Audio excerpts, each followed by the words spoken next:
Hey, what's going on, you guys? It's Aces High, and today I'm going to continue all our Napoleon fun. I promise we are almost done for those of you that don't like Napoleon too much, but hey, most of you guys do. That being said, through Epic History's Napoleonic Era series, I have learned so much. If you guys haven't checked them out, go check out Epic History TV. Their YouTube channel, they are awesome, and I have a link to one of their videos in my description. So go check that out. After we finished up all the Napoleonic War era type series, we moved into Napoleon's Marshals. So what this is Epic History TV is going to be ranking 26 marshals, all 26 marshals from number 26 to number 1. And it's their definition of what number 1 should be. So I mean, it's not, it's not definite. It's not for sure. That being said, we've already done 4 of them. So if you haven't checked them out, go check them out on my channel. They are awesome, and I learned a lot about their lives. You learn about them before the war, before or after the war, just everything. I'm really excited about the upcoming ones. We have 2 more sections left that are each going to list 3. So we have number 6, 5, and 4 in this video, and then the final one tomorrow will be number 3, 2, and number 1. I have a sneaking suspicion that either Lands or Ney, Marshal Lands or Marshal Ney is going to be number 1. And I'm leaning Ney. That's my guess. And it was kind of ruined. It wasn't really ruined by the comments, but the comments, some people have said how awesome Marshal Ney is, and that's why he was so loved by Napoleon, and this and that, and maybe he's highly ranked because of that. Anyway, before we get started, first off, hope you guys are enjoying the content, and if you are, make sure you hit that sub button and ring the bell, because I do post videos every single day. That means there's at least 7 videos a week, and I read the comments, and if you guys say you want to watch something, I try my hardest to get permission to watch the video, and then I add it to the calendar so that we may watch it. It may be 2 months from now, but if I can, we'll watch it, I promise. Alright, I'm going to sit back, I'm going to shut up, and let's get started. 6. Marshal Suchet.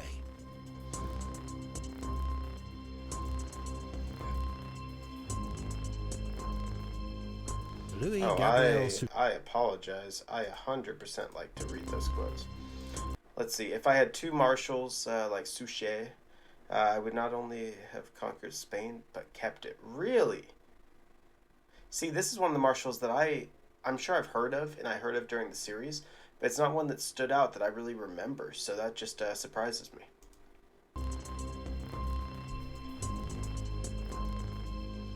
Louis Gabriel Suchet was born in Lyon, the son of a prosperous silk merchant.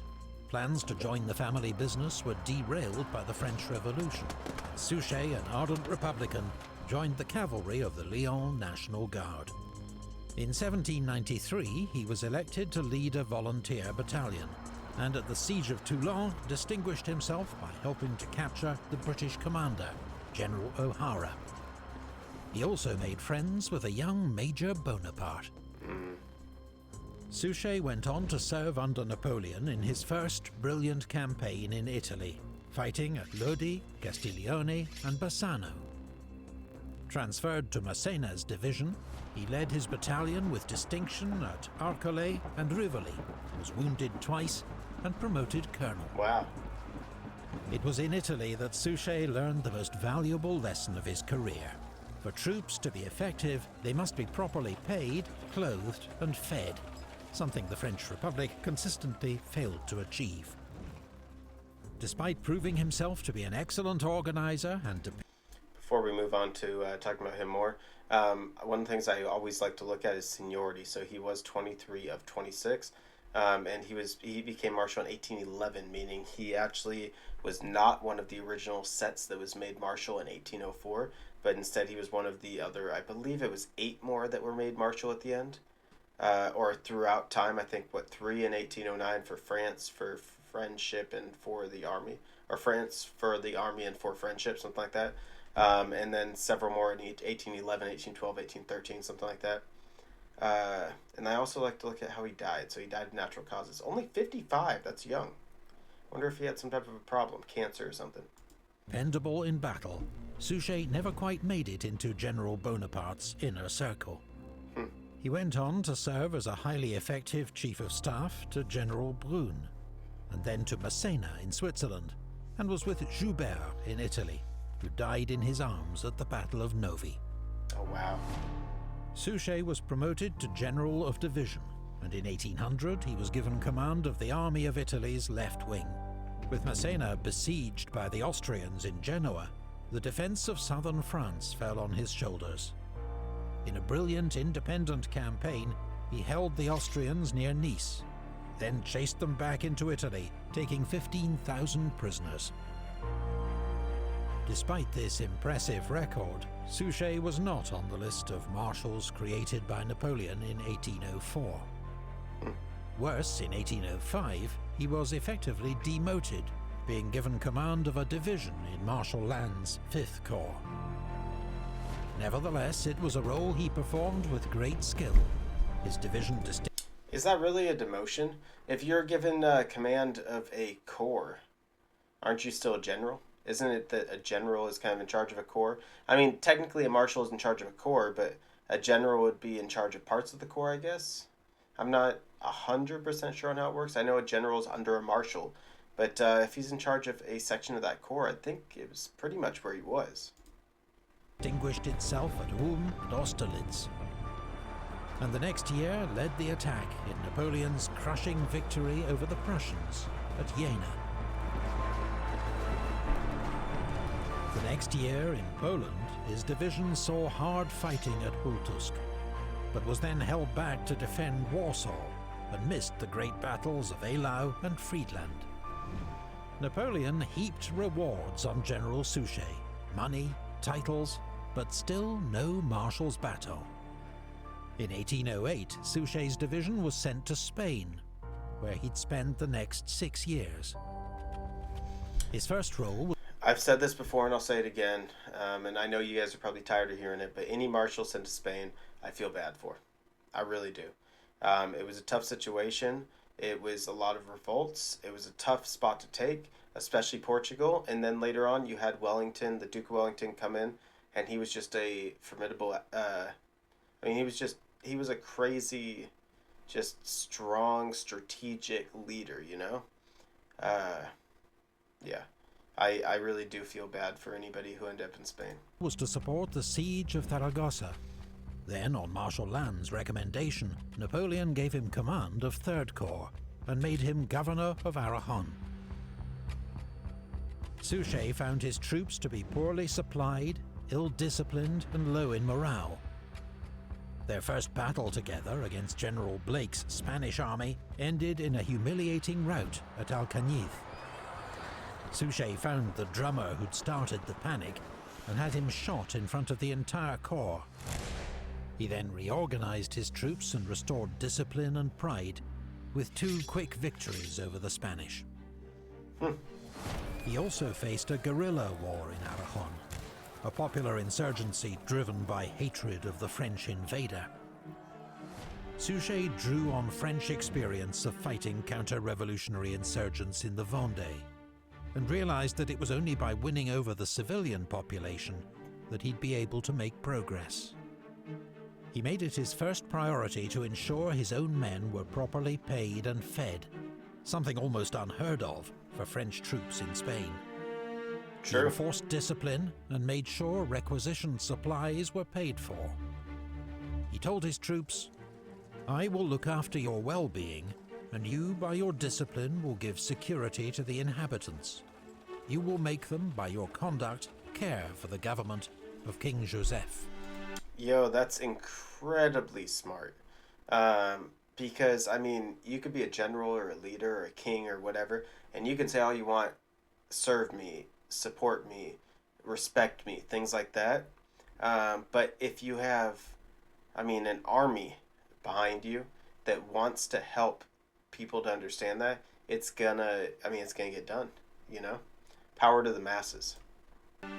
He told the Spanish people, "My troops will not impede your harvests nor overcrowd your cities. They will live in the countryside, ready to protect you. Religion and clergy will be respected." That's incredibly... Oh my god. Yo, it's just... Now I see why he's number 6. That's so smart. I wonder what happened that led to all the revolts later on, Because living like this, that's not bad.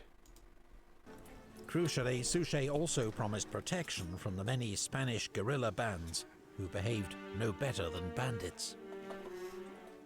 His practical and humane approach won respect and brought results.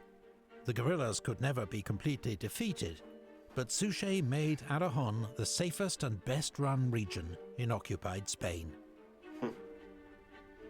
He extended French control of eastern Spain with a series of successful sieges at Lérida, Mequinenza and Tortosa.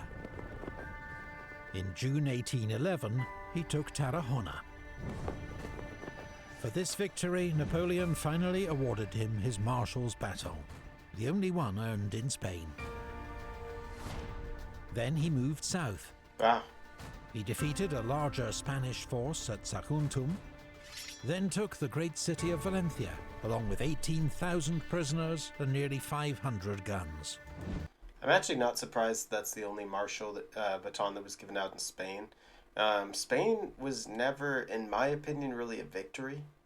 They may have pushed Spain all the way back to Portugal and parts of Portugal, but it was never a solid victory. People had heavy unrest and just all that, but the way that he was talking, the way that he was doing things, I'd say he definitely earned it. Napoleon rewarded Suchet with the title Duke of Albufera. But the overall situation in Spain was deteriorating steadily. The partisans became better organized and supplied. The British Navy was able to land troops on the coast to make diversionary attacks, while Napoleon withdrew more and more units for his own campaigns in Russia and Germany. After King Joseph and Jourdan were defeated at Vitoria, Suchet had no option but to pull back towards the French frontier, leaving behind several well-supplied garrisons. On Napoleon's abdication, Suchet remained undefeated, still holding the French frontier. I mean, that's still a good thing Napoleon to say, returned from exile. Suchet went to meet him in Paris.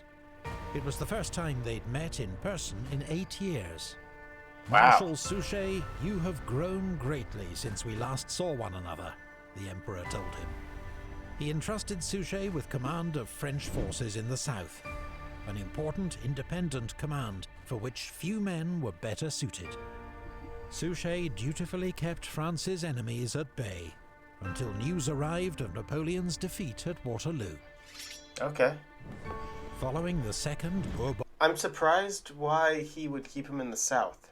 I guess at the end there were a number of marshals that just didn't come back. Some were dead, things like that. So he had limited resources. I guess that makes sense. And he was never necessarily in Napoleon's inner circle, so that also makes sense. But I don't know, it seems like a guy I'd want on my battlefield. Restoration, Suchet was dismissed and retired to his country estate, where he died in 1826. He was still held in such esteem in Aragon that a mass was held to pray for his soul in the Cathedral of Zaragoza.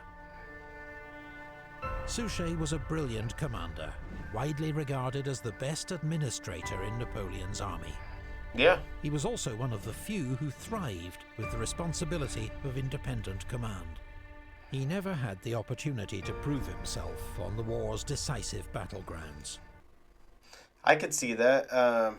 He kind of seemed like a marshal that, and although he may have proved himself on the battle, he has definitely proved himself as a marshal that once you take a city or a region, you can leave him there to make sure that everything goes according, He's very responsible and you can trust him with that, and that's a huge amount of trust.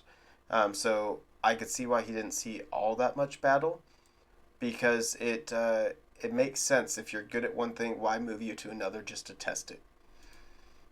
But when Napoleon, in exile on St. Helena, was asked to name his best general, he replied, "That is difficult to say, but it seems to me that it is Suchet." Really? That's interesting. Marshal Ney? Oh, hold on. Number 5 is Ney? So Lanz has got to be number 1, right? I thought for sure Ney and Lannes were going to be number 1 and 2. 5. Marshal Ney. Wow. I know how he died.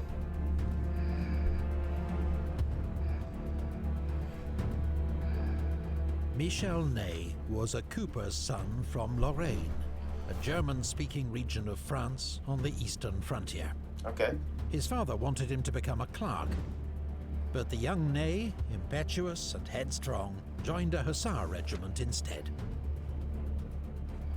He soon distinguished himself as a fine horseman and fencer, and was a senior sergeant by the time of the French Revolution. When war broke out, Ney was made an officer, and became aide-de-camp to General Lamarche. His reports describe Ney as active, brave, and a skilled tactician. Ney served in the Netherlands and on the Rhine, fighting at Valmy, Jemappes, and near Winden. He was seriously wounded once and captured once. Fellow officers nicknamed Ney the Indefatigable. His men preferred Le Rougeau, the ruddy or red-faced. The 30-year-old Ney was now a proven brigade commander, despite refusing promotion more than once, regarding himself as unqualified. In 1799, following glowing reports from General Bernadotte, he finally accepted the rank of General of Division. In 1800, Ney and his division played a major role in You know, one thing I do have to say is, and it's off the screen now, but every time they show General Bernadotte or General Bonaparte, or any of the later marshals that are generals at the time, the look that they give for him and the paintings, it's incredible how much different they look. Does age really make that much of a difference, or did painting styles change in that time? It's something I definitely think about. While I have you paused, I'm also going to talk about seniority. He is 12 of 26, made in 1804, meaning he was definitely one of the original marshals in Napoleon's army. And of course, we know how he died. He was executed at age 46 in Paris. I think one of the other marshals, they talked about his death, and I want to say it was 2 marshals that voted against having him executed. General Moreau's great victory over the Austrians at Hohenlinden. This brought him to the attention of France's new first consul, Napoleon Bonaparte, with whom he'd still never served. When they met in Paris, they warmed to each other. Napoleon entrusted Ney the delicate task of imposing his Act of Mediation on Switzerland, which he carried out with swift efficiency. The same year, Ney married Aglaé Louise Augier, a friend of Josephine's daughter, Hortense, now Napoleon's stepdaughter, drawing him closer to France's future imperial family. In 1804, Napoleon proclaimed a new empire, and Ney was made a marshal. I'm sure they'll show his card again, but how old was Ney, I wonder? Because he married Napoleon's stepdaughter. I know that back in the day, men tended to marry younger women. That being said, it's kind of gross when a 45, 50-year-old marries a 16-year-old girl or something. I don't know. I'd have to see how old Ney was compared to Napoleon. I know that one of my comments said that only 4 marshals were younger than Napoleon. Maybe he was way younger, but Napoleon was still pretty young at the time. The next year, he was leading 6th Corps to war against Austria. He was accompanied by Colonel Henri Jomini, a Swiss officer and military theorist. Ney had been quick to recognize his talent, giving him a job as his aide-de-camp and helping to publish his work. Jomini would win fame as one of the 19th century's great military thinkers, and served Ney well as his chief of staff on several campaigns. During the advance against the Austrians, Jomini encouraged Ney to ignore orders from Marshal Murat that would have allowed the enemy to escape. Their decision was vindicated when 6th Corps won a brilliant action at Elchingen that closed the trap on General Mack's forces at Ulm. Ney's corps missed the Battle of Austerlitz, but was in action against the Prussians the following year. There had already been signs that Ney's aggressive instinct, which made him a brilliant tactical leader, could also get him into trouble. At the Battle of Jena, Ney ignored his orders and charged straight at the Prussian lines. Sorry to pause it right in the middle of a sentence, you guys, but I just thought about it. So I said Lannes might be number 1. I might be wrong, but have we talked about Soult yet? If not, he might be up there, you know? Becoming cut off, his troops had to be rescued by Marshal Lannes' corps. A furious Napoleon remarked, "Ney knows less about soldiering than the last-joined drummer boy." Ney was criticised again by Napoleon 3 months later, when his foraging raids into East Prussia appeared to provoke a Russian offensive. The winter manoeuvring culminated in the horrific Battle of Eylau, which Ney's corps reached only as darkness fell. That summer, Bennigsen's Russian army launched a surprise attack, hoping to encircle and destroy Ney's 6th Corps near Gutstadt. Ney outnumbered 4-1. I've got a question. I'm gonna wait to really talk about it until the end of the Marshal Ney section, but he, about a minute ago, they said that he gave an order that stopped an order that Marshal Murat gave. Marshal Murat, I specifically remember, was seniority number 2. So he only had one marshal ahead of him. That being said, I want to wait until the end of the Ney session to see what Marshal Ney's seniority was again. I thought I just read it and it wasn't 1. You know, so I just I wanted to double check before I start accusing or anything, but yeah. Did a brilliant fighting withdrawal and escaped the trap. A week later, Napoleon caught Bennigsen's army at Friedland. Ney led a crucial attack on the enemy. "That man is a lion," said Napoleon, watching his advance. 6th Corps' onslaught shattered the Russian left, leading to one of Napoleon's most decisive victories. For all his flaws, Ney had proved himself one of Napoleon's best. So there it is, seniority 12. So I thought Ney might be seniority number 1. I know he was very close to Napoleon and he had a lot of pull. That being said, Marshal Murat was seniority number 2. I wonder if it's Lannes or if it's Soult. It could be, but I think it's Lannes. I don't know why. I feel like it's Lannes. Also, I'm wondering, and they'll probably tell me in a second, what the hell happened that he got executed and a lot of other marshals didn't? Tactical commanders, and was rewarded with the title Duke of Elchingen. In 1808, Ney commanded a corps during the invasion of Spain. He spent more than 2 years in the Iberian Peninsula, and like most of Napoleon's marshals, found it a bitter and frustrating experience. In 1810, he joined Marshal Massena for the invasion of Portugal, but deeply resented being placed under his command. He criticised every decision, helping to create a poisonous atmosphere at French headquarters. The French advance on Lisbon came to a halt at the lines of Torres Vedras. During the subsequent retreat, Ney again demonstrated his brilliant tactical skills, fighting a series of rearguard actions that kept Wellington's troops at bay. But Ney's fury at what he considered Massena's disastrous leadership boiled over into open insubordination. He was relieved of command and returned to France. But he did not remain in disgrace for long. Napoleon knew Ney's worth in battle and that the army adored him. He'd been needed in Russia and was recalled in 1812 with command of 3rd Corps. As the Grande Armée advanced deeper into Russia, Ney was always near the action, leading attacks at Krasny and at Smolensk, where he was wounded in the neck. Amid the slaughter of Borodino, Ney led his corps in attack after attack on the Russian earthworks. When they were finally taken, and he was told that Napoleon would not send in his reserves to follow up their hard-won gains, he exploded with anger.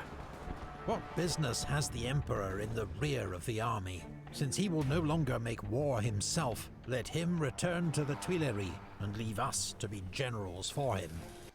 That's a valid point. You know, if he's sitting in the back, I understand he's supposed to be the strategy and everything, but Napoleon, I mean, I don't know. It's just people want to see the leaders up there fighting. They want to see them at least near the battlefield, you know? And then that was actually during the main series, that's something I questioned, was why would he leave them behind like that? I don't know. But I think that's a very valid point. It was typical of Ney's lack of restraint, but his blind faith in the Emperor did not survive Russia. Henceforth, he'd fight only for France. It was during the retreat from Moscow that Ney ensured his place among the legends of military history. Before we get into that, if it's true that he was fighting for France, then why did he come back and fight in Waterloo in 1815? You know? Just 2 weeks into the retreat, the Russians routed Davout's rear guard at Vyazma, and Ney and Third Corps took over. Ney was not only an instinctive tactician and apparently immune to fear or fatigue, he could inspire or bully other men into superhuman feats of bravery and endurance.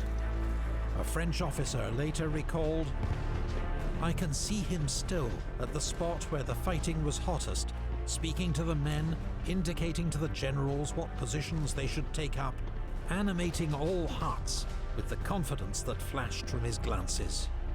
He made an effect on me I don't know how to describe." At Krasny, when the rear guard got cut off from the rest of the army, Ney angrily rejected calls to surrender and led his men in an astonishing forced march across enemy territory, crossing the frozen Dnieper River at night, personally pulling men from the river when they fell through the ice. Surrounded by Cossacks and down to 800 fighting men, they formed square and kept moving. Ney was more than a hero to the army. He was its talisman. News of his escape caused rejoicing throughout the army. Napoleon himself remarked, "What a soldier! The army is full of brave men, but Marshal Ney is truly the bravest of the brave." Wow. Ney led the rear guard for the rest of the retreat, and according to legend, was the last man to cross the Niemen River into Poland. His leadership helped many thousands of soldiers. Do you guys think, based off what you know about Ney, that that's actually true? He would be the very last one, or not? To make it back alive. Ney was rewarded with the title Prince of the Moskva and continued to serve throughout 1813, though his relations with the Emperor, and Marshal Berthier in particular, were increasingly strained.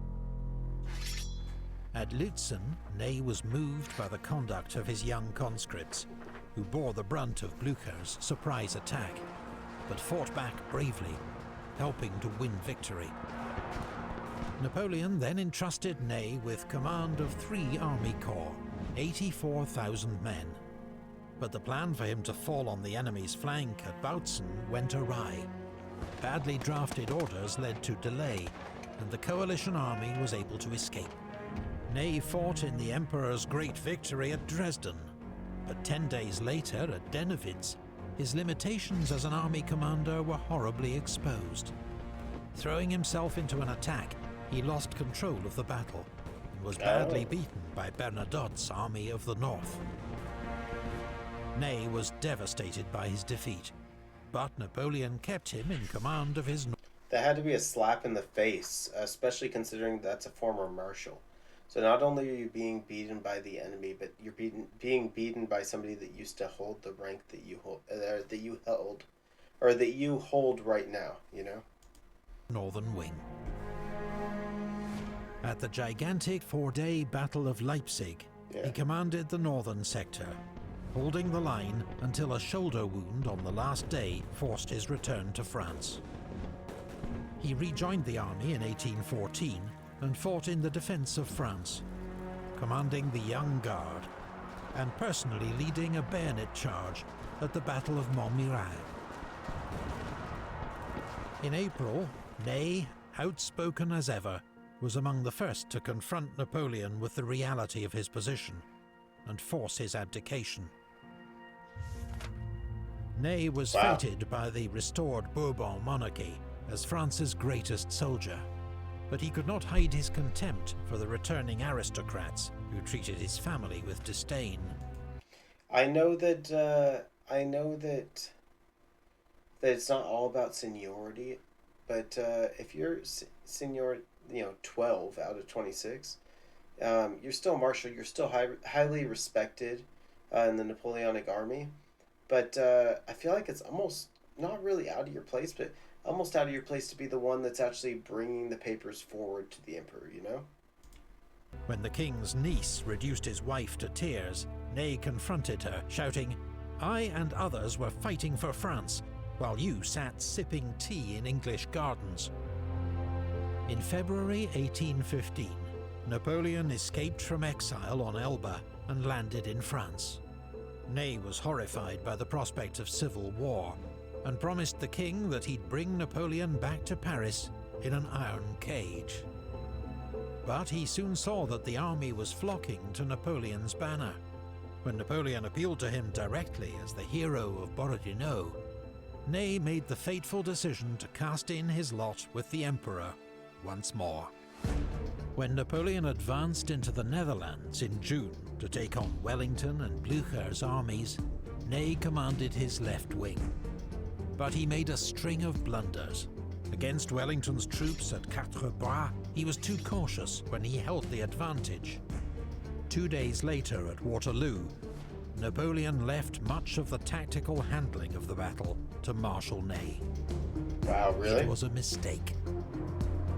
On his own initiative, Ney launched a series of mass cavalry attacks too early and failed to launch any coordinated attacks on Wellington's position until late in the day. He had 4 horses killed under him and personally led the last doomed attack. Hold on. So you're telling me that that Marshal Ney had a horse shot out from under him, got another horse, had it shot out from under him, then he got another horse, had it shot out from under him, and he got a 4th horse, which was then shot out from under him. That's ridiculous. By the Imperial Guard. Ney's courage that day was awe-inspiring, but his decisions helped to cause the French defeat. Also, I think I answered my own question why he was executed, as even though most marshals weren't.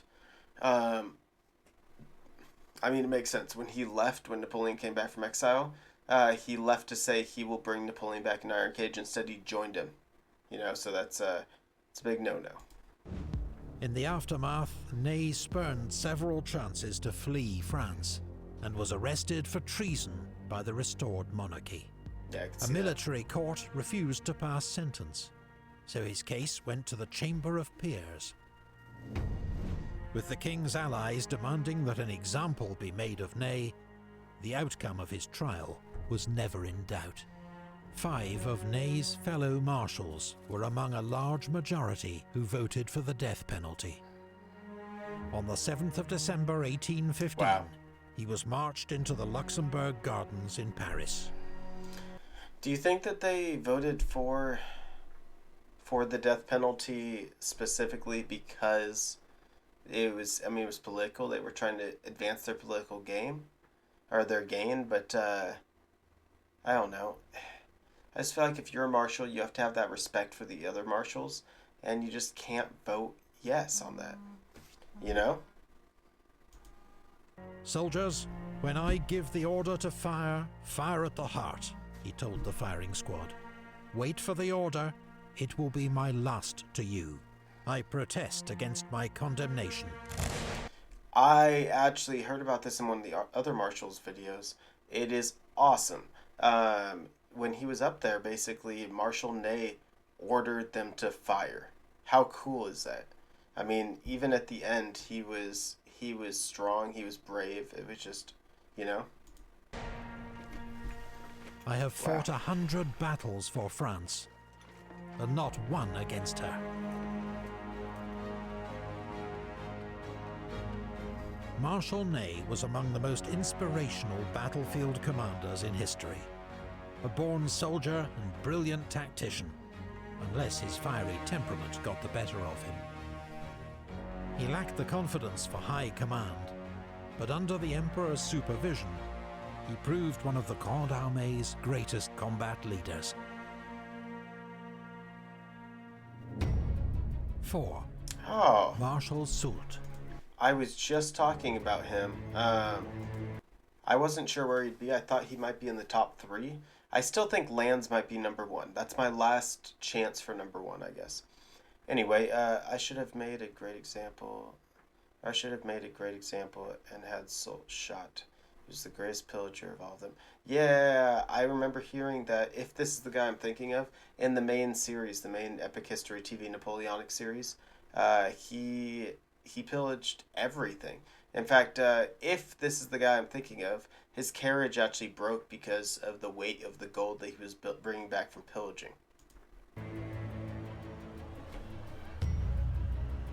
Jean de Dieu Soult was from a small town in southern France and enlisted in the Régiment Royal, aged 16.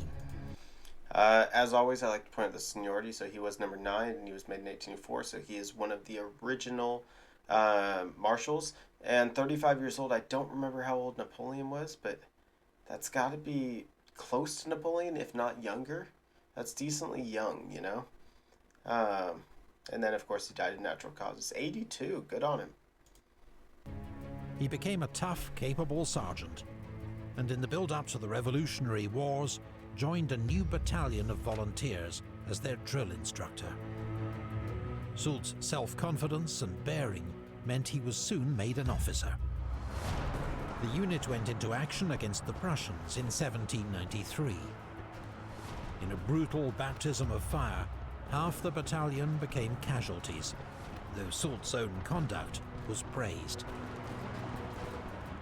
After a spell on the staff of General Hoche, he joined General Lefebvre's crack Vanguard division.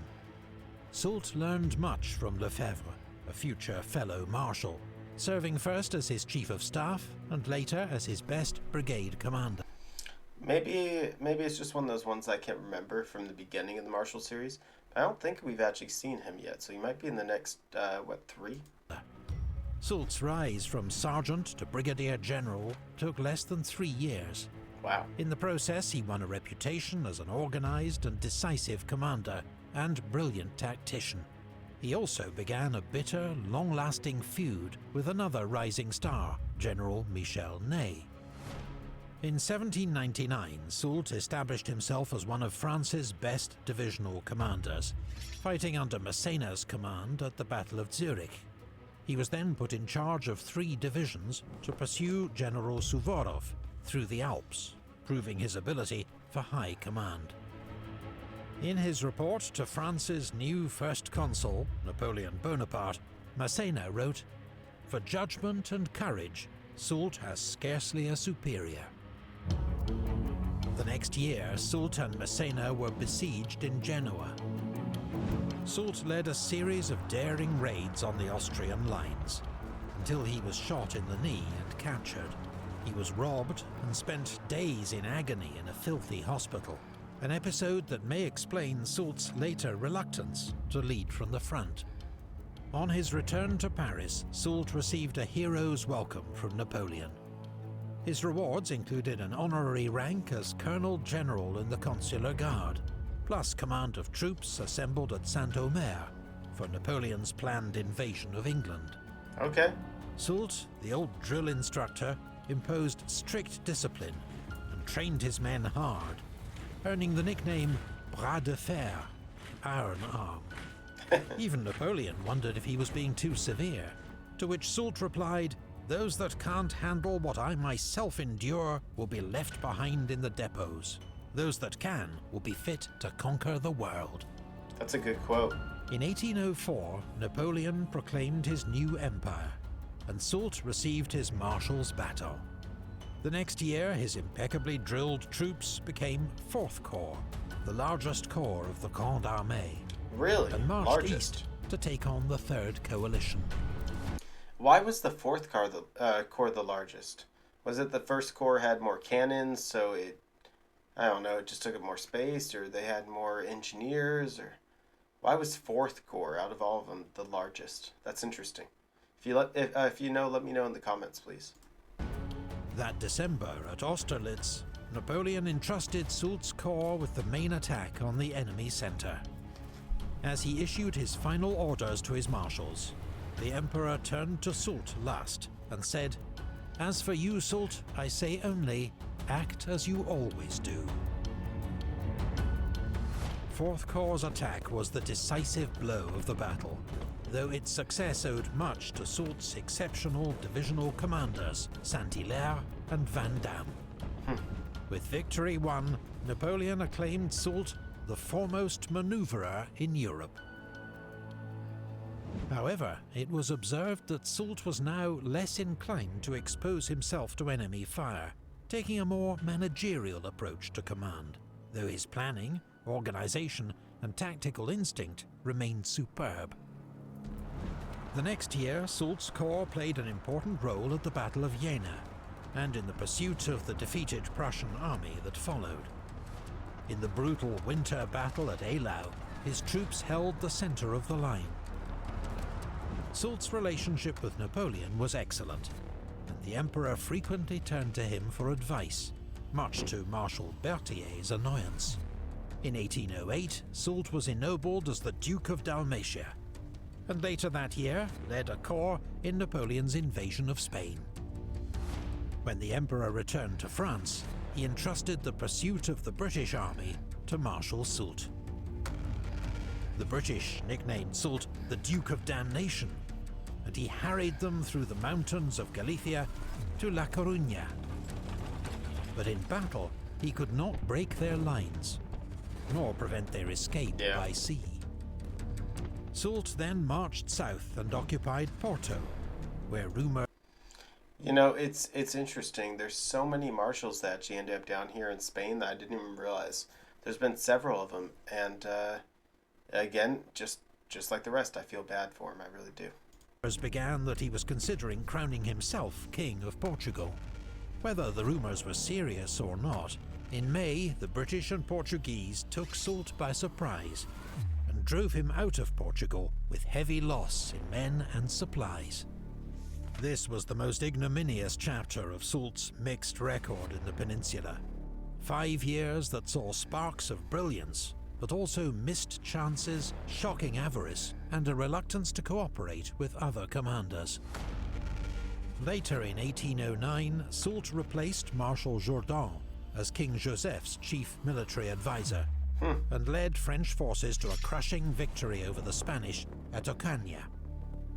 He then oversaw the French occupation of southern Spain. Appointed governor of Andalusia, Soult administered the region with cold efficiency from his headquarters at Seville, though... I've got a question. It's not about Soult, but it regards Joseph. Napoleon's brother. Didn't he have any brothers that had more military experience? Because if you're going to stick your military experienced brother anywhere, I would assume it would be in Spain. Joseph, I feel like he should have been back closer to France for diplomatic reasons, you know? Honest to God, I think it was a mistake putting him there. Avoiding harsh measures where possible. He lived in royal style and notoriously looted Spanish churches on such a scale that he soon amassed one of the great art collections in Europe, worth an estimated 1.5 million francs. Wow. He was increasingly aloof, and even his aides found him difficult to like. Soult's character is hard and above all egotistical, one wrote. He takes no more than a passing interest in those around him. In 1811, with Marshal Massena's army stalled outside Lisbon, Napoleon ordered Soult to give support. Like many of Napoleon's long-range interventions in Spain, the objectives were unrealistic. Yet Soult marched north with 20,000 men, capturing Badajoz, but withdrew on receiving news of an enemy landing near Barossa. 2 months later, he marched north again to relieve Badajoz, now besieged by the enemy, and met Beresford's larger army en route at Albuera. Soult launched a flanking attack that threw the enemy into confusion, but he failed to follow up his advantage and left the tactical handling of the battle to others. Nor was he on the spot to inspire his troops, and his army suffered a bloody defeat. The next year, Wellington's victory at Salamanca forced Soult to abandon his palace in Seville and retreat to Valencia. Though that autumn, he had the satisfaction of reoccupying Madrid and pursuing Wellington's army back to the Portuguese frontier. In 1813, Napoleon summoned Soult to Germany, where he fought at Lutzen and supervised the main attack at Bautzen. But when news arrived of the calamitous French defeat at Vitoria, Napoleon sent Soult back to Spain to take charge. Soult inherited a demoralized, disorganized army. He quickly imposed order, turned it around, and attacked. It was an impressive feat, but his mostly young conscripts were up against experienced, well-led troops. 2 attempts to relieve the besieged garrison of San Sebastian failed. Soult began a fighting retreat through the Pyrenees mountains back to France. Despite the limitations of his demoralized conscripts, he ensured Wellington's army had to fight every step of the way, counter-attacking whenever possible, and offering resistance till the end, even as Napoleon's empire began to collapse. The last battle of the campaign was fought at Toulouse, a bloody and unnecessary one, as Napoleon had abdicated 4 days earlier. Under the Bourbon Restoration, Soult became an unpopular Minister of War. Like Marshal Ney, he initially opposed Napoleon's return from exile, but saw which way the wind was blowing and rallied to the Emperor. Napoleon made several dubious appointments in 1815. One was to pick Soult as his new chief of staff, replacing Marshal Berthier. Not only did this waste Soult's command abilities, since his new role was merely to implement Napoleon's orders. Yeah, I mean, wasn't he specifically a great military general? I mean, seems like a waste. Soult also inherited a complex staff system of Berthier's own devising. Crucial errors resulted during the Waterloo campaign, with orders going astray and commanders unsure of their role. Soult's warning not to underestimate Wellington's army was dismissed by Napoleon. You think that because Wellington defeated you, he must be a great general. I tell you that he is a bad general, that the English are bad troops, and this will be over by lunchtime. Following Napoleon's defeat, I disagree completely. I think the Duke of Wellington was a fantastic general and one of the absolute best military strategists I've ever seen. Soult lived in exile until 1819. Oh, he was exiled. Then returned to France under a political amnesty. After the July Revolution, he served as a reforming Minister of War, and 3 times as President of the Council of Ministers, effectively France's Prime Minister. He also became the Grand Old Man of the French army, elevated to Commander-in-Chief with the exalted rank of Marshal General of France. Soult died aged 82 in the same town where he was born, known today as Saint-Amand-Soult. Soult's record as a marshal was mixed. A brilliant and intelligent I got a question. What does Saint-Amand-Soult mean? because obviously it has his name in it, so they probably renamed it after him. Was it like the birth of Soult or something? Let me know. Organizer whose ability to deliver a master stroke or inspire his troops to victory waned with time. Yet he was one of the few marshals that Napoleon could trust with a large independent command, a quality he needed desperately, but found in short supply. Suchet, Ney, Soult. Join us for the we have 3 left, so Lands is definitely in the top 3, as well as that one that I had never heard of. Anyway, hope you guys enjoyed it. Till next time, this is Aces High, and I'm out.